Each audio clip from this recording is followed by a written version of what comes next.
Hey folks, FJB3 here, Wrestling Nut.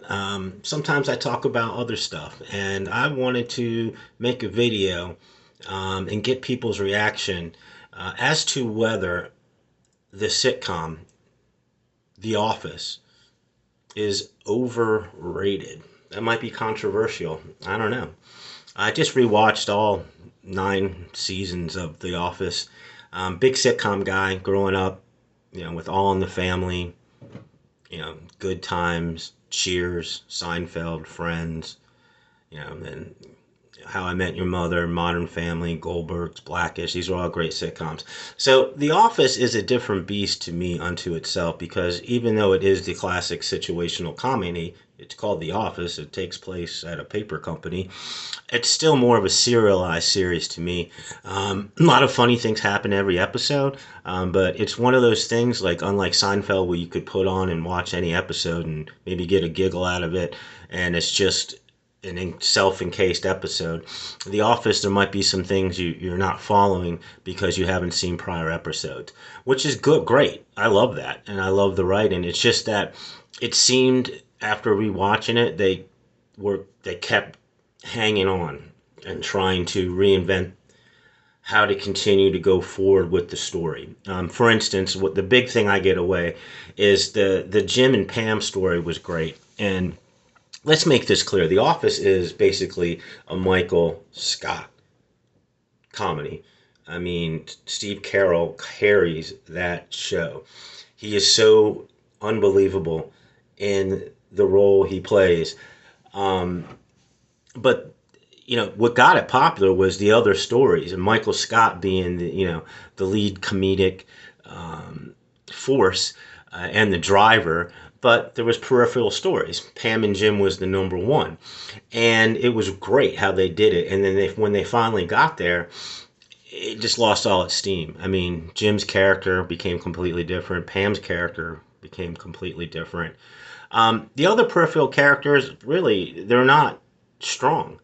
Um, they're they're there and they provide comic relief, but there's really no character or story or anything that gives you an affinity towards them.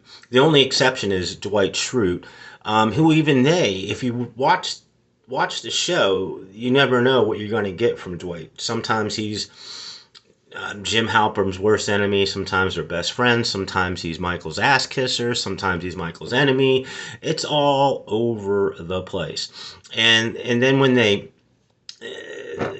brought in Ed Helms, um, yeah, his character works to a certain extent, but there was a point here where you're talking about midway through season 4 up until the end of season 8 where a lot of it gets lost and Michael Scott literally carries the show.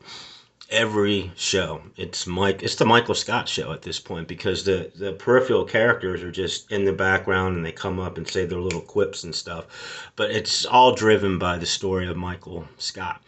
And they ended up doing a great job completing the entire story by the time they ended the series to the best of their capacities with what they have written before. But for the most part, it gave people a good sense of how it ended, and it made people feel like they saw a satisfying conclusion to a story, which was a great story because The Office is basically what this is it tries to tap into people's life. Okay, you work 8 hours a day.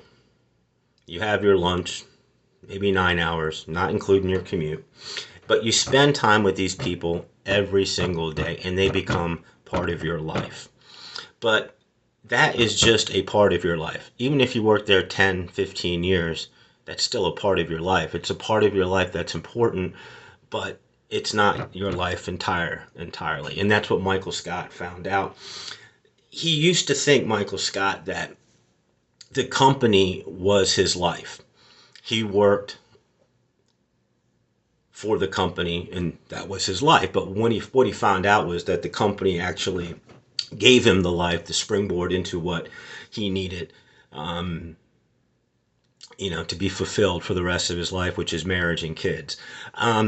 And all the characters really, that's what this show's about. You know, you spend time with these people, you get relationships, you grow, and then you move on, but they're always going to be there in your memories, and sometimes you may have connection with them. But I want to get people's opinion. I love The Office. It's just not in my top 5 sitcoms of all time. Give me your thoughts.